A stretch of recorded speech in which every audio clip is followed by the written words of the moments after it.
What's exciting about the Waves Initiative is that we have this group of people, these collaborators who come from different backgrounds and have different strengths and different fields of expertise, but we all are on the same page with what we want to do. It's a brand new initiative. This is the first project that we've done, and we're really excited about the partnership with Shark Allies and also RVCC. And the Waves Initiative is the World Art Vision for Environmental Sustainability, and their focus is on projects that are environmentally related. We wanted to create a project that was dynamic, that had traction and could be showcased in communities all across Los Angeles.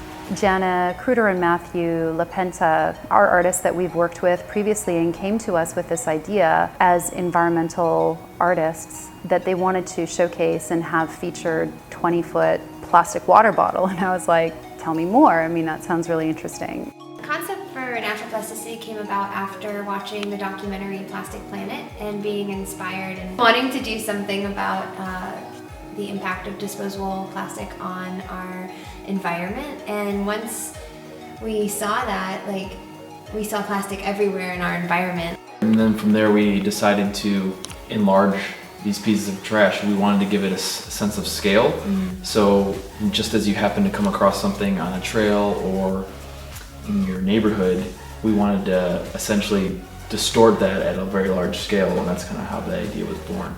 So as humans, we basically have a problem, and that problem is that we treat our planet and we treat the ocean as a toilet bowl, and we don't really acknowledge that that is going somewhere. It looks so vast and so clean and so beautiful and so pure that we never really realize how much damage we're doing. And when you start looking at statistics, are random numbers, but just to give you an idea, we dump between 8 and 10 million tons of plastic trash into the ocean every year.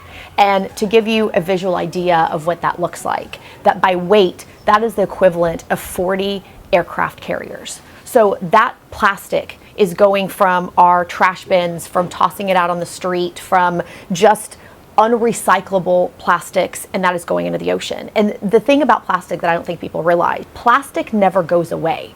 All the plastic that has ever been created in the history of the world exists now and will always exist. So the Natural Plasticity Project is so powerful because it is truly a visual of the two most predominantly found plastic trash pieces in the world. I see them on my hikes, I see them when I'm surfing, the plastic water bottle and the plastic cup with straw. You see them everywhere. Those are the pieces of trash that are most commonly discarded, and they find their way to the ocean, just like these plastic pieces are going to do in this art model. So it is such a powerful piece to think that here it is in a square downtown that's going to be moving around Los Angeles and eventually making its way to a beach, just like a piece of plastic that would be thrown out on the streets.